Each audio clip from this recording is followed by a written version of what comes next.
Hey guys, आप सब लोग का स्वागत है हमारे चैनल एग्जाम क्रैकर विद देवी में। आज हम लोग बात करेंगे class number 2 of RRB PO interview preparation. आज हम लोग एक इम्पोर्टेंट टास्क में बात करने वाले important five questions which are always asked in interviews, और उसके बगैर आपका कोई इंटरव्यू नहीं होता। ये 5 एचआर के क्वेश्चन हैं जो कि आपको बहुत इंपॉर्टेंट होते हैं और उसके answer as per banking terms आपको देना होता है। ऐसा नहीं कि आप कोई सॉफ्टवेयर कंपनी में जा रहे हैं तो उसका आंसर इधर चिपका दोगे ना। सॉफ्टवेयर कंपनी का आंसर सॉफ्टवेयर के हिसाब से देना है, बैंकिंग के हिसाब से देना है, आईएएस का आईएएस के हिसाब से देना है। सबका अपना अपना होता है। तो बैंकिंग की बात कर रहे हैं, यहाँ पे आरआरबी पीओ की बात कर रहे हैं, तो ये 5 क्वेश्चन के आंसर क्या होने चाहिए, क्या परफेक्ट इसका आंसर होना चाहिए, वो हम लोग यहाँ पर डिस्कस करेंगे। विदाउट एनी डिले स्टार्ट करते हैं। तो पहला क्वेश्चन जो है, टेल समथिंग अबाउट योरसेल्फ। ये जो क्वेश्चन है ये आपका 100% आएगा। इंटरव्यूअर आपको जानना चाहता है कि आप हैं कौन। आप जो आए हो सामने ना, उसका नाम छोड़ के उसके बारे में उसका कुछ नहीं पता है, तो उसके बारे में जानना चाहता है। तो उसमें आपको क्या क्या बताना है, ये आपका बहुत इंपॉर्टेंट चीज़ है, कहीं पे नोट कर लीजिए। सबसे पहले है आपका नाम, दैट इज़ मेरा नाम ये है, my self this, I am this, I am this and this, my self this and this, या फिर मेरा नाम ये है। हिंदी में भी आप कर सकते हैं अगर आप कंफर्टेबल नहीं हो, क्योंकि काफ़ी सारे स्टेट में जो है हिंदी को ज़्यादा अच्छा मानते हैं। जैसे छत्तीसगढ़ में हिंदी आपका, यहाँ पे बिहार में हिंदी आपका यहाँ टॉप में है ना, तो आप हिंदी में भी बोल सकते हो कि मेरा नाम ये है। नाम सबसे इम्पोर्टेंट। नेक्स्ट है आपका ग्रेजुएशन, आपका एजुकेशनल बैकग्राउंड, ग्रेजुएशन किए हो, पोस्ट ग्रेजुएशन किए हो, दोनों के बारे में बताना है। Like I have done my graduation, yes, like I have done my graduation in this and this with this college at this place, and I have completed my post graduation this and this at this place and in the year of this, जो भी year भी बता सकते हो, कोई issue नहीं। Educational background आप बता सकते हो। फर्स्ट पॉइंट है नाम, नेक्स्ट है एजुकेशनल बैकग्राउंड। थर्ड की बात करा जाए तो अचीवमेंट्स। थर्ड जो पॉइंट है आपका, tell me about yourself. Achievements, आपने क्या अचीव किया इस बीच। जैसे कि मान के चलिए आपने नेशनल लेवल स्पोर्ट्स खेला है ना, या फिर आपने डांस में कुछ अचीव किया, या फिर सिंगिंग में कुछ अचीव किया, या पेंटिंग में कुछ अचीव किया, या स्पीच में कुछ अचीव किया। अगर आप बैंकिंग टर्म्स में बोलें तो बैंक्स को पसंद है लोगों को इम्प्रेस करना, स्पीच देना, कॉन्फिडेंस लेवल दिखाता है वो चीज़। तो ये अगर आपका कोई अचीवमेंट है तो अचीवमेंट दिखाना है आपको, अचीवमेंट के बारे में बताना है। नेक्स्ट है स्ट्रेंथ आपका क्या है, ये आपको बताना होता है। स्ट्रेंथ में आप लोग बोल सकते हैं I am quick learner, I have good communication skills. Communication skill is very important in banking. आपको बात करना होता है कस्टमर से, कस्टमर को समझाना होता है कोई चीज़, कस्टमर को कोई प्रोडक्ट बताना है या फिर उसके क्वेरीज को सॉल्व करना है। उसके दिमाग के ऊपर आपको कंट्रोल रहना चाहिए कि वो क्या सोच रहा है। आपको ये पता होना चाहिए कि वो क्या सोच रहा है क्या नहीं। अगर आप उसके बिना सोचे समझे बात करेंगे तो उल्टा असर भी पड़ सकता है कोई चीज़ का। तो आपको कम्युनिकेशन स्किल बहुत अच्छा होना चाहिए, अंडरस्टैंडिंग स्किल अच्छा होना चाहिए, कोई भी चीज़ को सीखने का जो स्पीड है वो अच्छा होना चाहिए। ऐसा नहीं कि कोई चीज़ आपको बता रहे हैं 1 साल लग रहा है आपको समझने में, क्योंकि यहाँ पे जो है बैंकिंग में सॉफ्टवेयर बदलते रहते हैं, वर्जन्स बदलते रहते हैं, है ना। और कभी कभी आपको अपने ब्रांच छोड़ के कुछ दिन के लिए दूसरे ब्रांच जाके काम करना होता है, तो आप नए ब्रांच में ढलना ज़रूरी है। तो ये सारी चीज़ जो है, क्विक लर्नर हो गया, कम्युनिकेशन स्किल हो गया, अंडरस्टैंडिंग स्किल्स हो गया, ये हो गया स्ट्रेंथ। अगला बात करते हैं हम लोग, दैट्स ऑल, उतना तक ठीक है। अगर आपको आखिरी एक कुछ जोड़ना है तो आप जोड़ सकते हो एम इन लाइफ। आपके लाइफ का एम क्या है, आप क्या एम रखते हो। ऐसा नहीं बोलना है कि मेरा एम पीओ बनना है, पीओ बनने आए हो, मेरा एम पीओ बनना है, सीधा बात है, सामने वाला समझ जाएगा। आप बना रहे हो आप अपने आप को मतलब ये दिखाना चाहते हो कि मैं डिवोटेड हूँ। दिखाना नहीं है, सच बताना है। या तो आप कोई मैनिपुलेटेड आंसर दो। मेरा एम क्या है, एम का आपको बोल सकते हो आप, जैसे कि अपने आप को ग्रो करना, हर स्टेज में अपने आप को ग्रो करना, डेवलप करना। मेरे में नया स्किल्स, कहीं से मेरे को कुछ सीखने को मिले तो वहाँ से सीखना, ये मेरा एम होता है।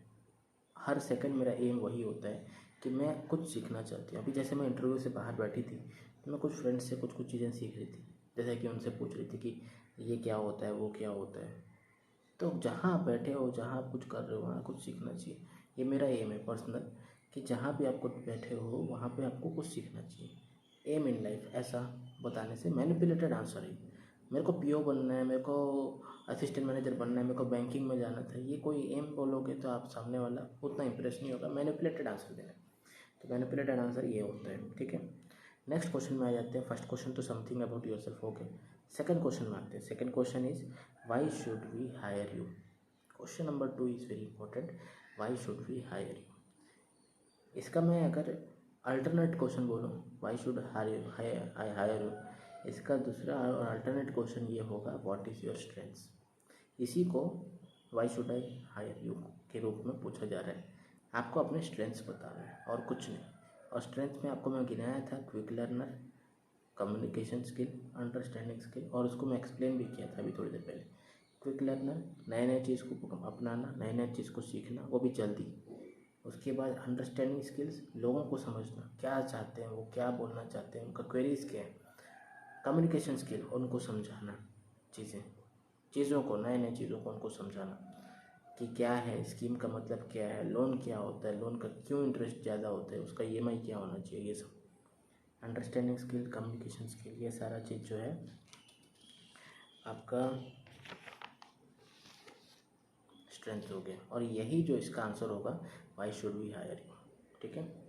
अगला क्वेश्चन बात करते हैं हम लोग, why do you want to work with us. हमारे साथ ही क्यों काम करना चाहते हो। Question number 3, why do you want to work with us. हमारे साथ क्यों काम करना चाहते हो।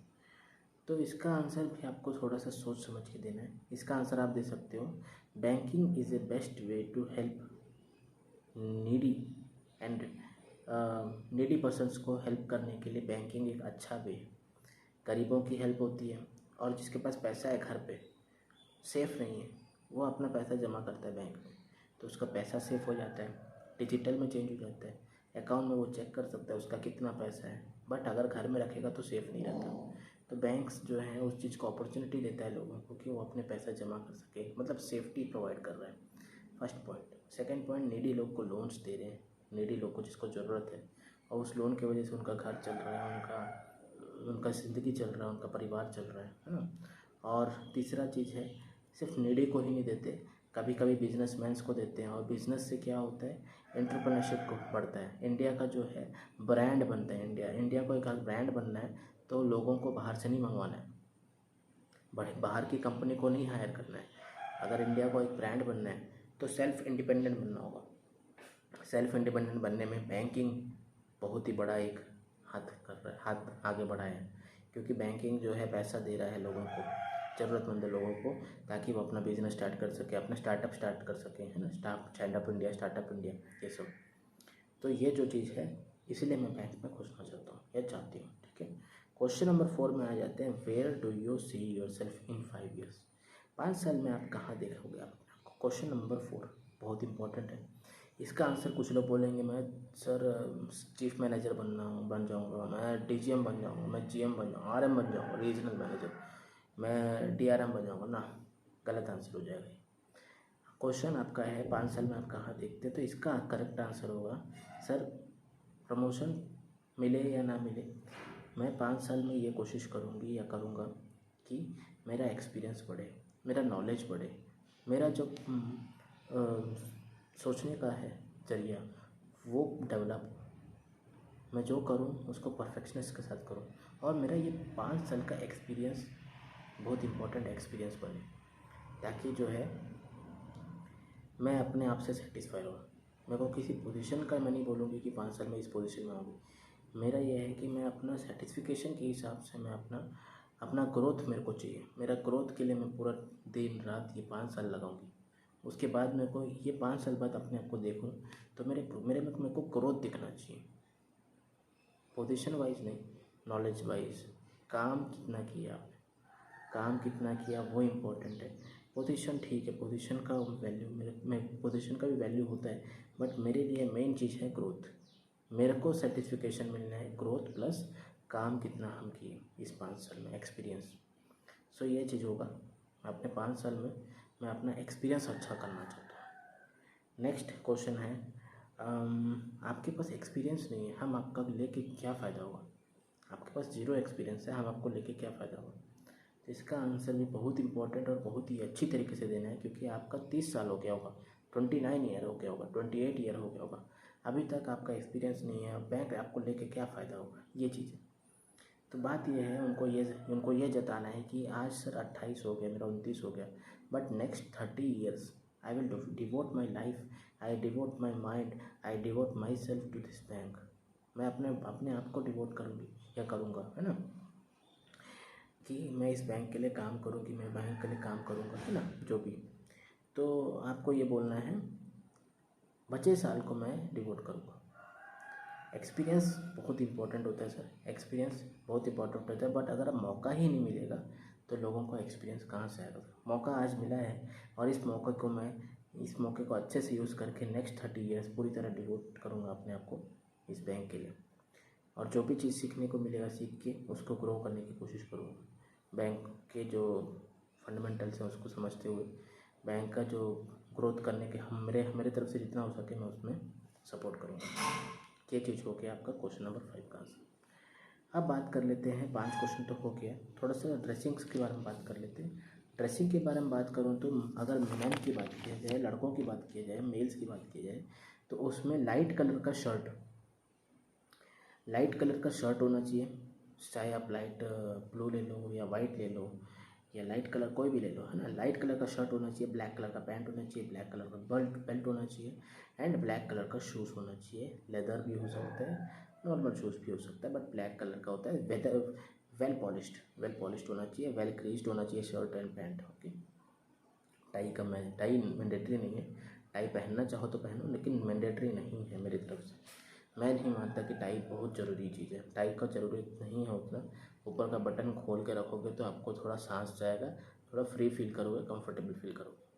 और बाल थोड़ा अच्छे होना चाहिए, बाल एकदम क्लीन होना चाहिए। दाढ़ी रख सकते हो अगर दाढ़ी आपके ऊपर अच्छा लग रहा है, और अगर दाढ़ी आपके ऊपर थोड़ा बल्की लग रहा है तो उसको हटा दीजिएगा, ठीक है। क्लीन शेव अच्छा लग रहा है, क्लीन शेव रखिए, लेकिन दाढ़ी अगर अच्छा लग रहा है तो दाढ़ी भी रख सकते हो, ऐसा कोई इशू नहीं, ठीक है। आपका इंटरव्यू है, आपको कंफर्टेबल होना है, आप अपने आप को संभाल के देखना है कि आप फॉर्मल लग रहे हो कि नहीं। इंसान फॉर्मल लगना चाहिए, फिर सारे ड्रेसिंग सेंस ओके। और फीमेल्स के बारे में बात किया जाए तो फीमेल को कुर्ती पहनना बेस्ट लगेगा, कुर्ती पहनना सबसे अच्छा है। कुर्ती में ऊपर जो लाइट होना चाहिए और नीचे वाइट कलर का बॉटम होना चाहिए, और ऊपर लाइट होना चाहिए, वाइट कलर का बॉटम होना चाहिए, और नीचे शूज़ या प्लेन सैंडल्स पहन सकते हैं, फ्लैट सैंडल्स पहन सकते हैं, या फिर शूज़ भी पहन सकते हैं। जो भी पहनोगे फ्लैट होना चाहिए, हील्स के साथ मत पहनिए, नो हील्स आर अलाउड। और कुर्ती ही अच्छा रहेगा, ठीक है। कुर्ती में सब कुछ लाइट होना चाहिए, जैसे light green with white, light blue with white, okay, light होना चाहिए, लाइट ऑरेंज विथ वाइट। ज़्यादा हैवी कलर्स मत यूज़ कीजिएगा, अच्छा नहीं लगता। नेक्स्ट बात कर लेते हैं थोड़ा इंटरव्यू का। इंटरव्यू में 3 स्टेप होता है, एक होता है बायोमेट्री, एक होता है डॉक्यूमेंट वेरिफिकेशन, तीसरा होता है इंटरव्यू फाइनल चीज़। ये तीनों चीज़ होता है। तो आप जब भी इंटरव्यू में जाएंगे अपने डॉक्यूमेंट्स को अच्छे से रखना है। 2 कॉपी कम से कम करवा लीजिएगा अपने सारे ओरिजिनल डॉक्यूमेंट्स के। अभी बहुत ही जल्दी आप लोग को मेल आने वाला है, मेल में आपको एडमिट कार्ड आ जाएगा, या फिर आपको साइट से एडमिट कार्ड निकालना पड़ेगा। तो एडमिट कार्ड में सारा डिटेल्स लिखा होगा कि आपको कौन कौन से डॉक्यूमेंट्स लाने हैं। उसके 2 कॉपी करा के रखना है, या 3 कॉपी, वो भी लिखा रहेगा एडमिट कार्ड में। बेसिकली 2 कॉपी काफ़ी होता है, original with 2 copies, total 3 copy हो गई, एक ओरिजिनल विथ 2 फोटो कॉपी। तब भी देखते हैं, जैसे ही आएगा एडमिट कार्ड तो मैं भी देखूंगा कि क्या उसमें क्या मांग रहा है, कोई चेंज तो नहीं आया। तो इसमें 3 चीज़ होता है, biometry, next document verification, third is interview.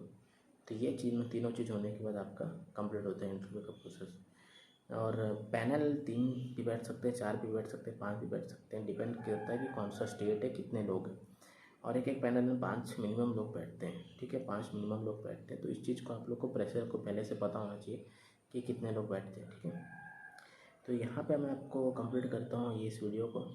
काफ़ी कुछ आप लोग को जानने को मिला होगा। अगर जानने को मिला होगा तो थम्स अप दीजिएगा, लाइक दीजिएगा and wait for the next video. हो सकता है कि मैं नेक्स्ट वीडियो कुछ दिन में डालूँ अगर मेरे को कोई टॉपिक मिले तो।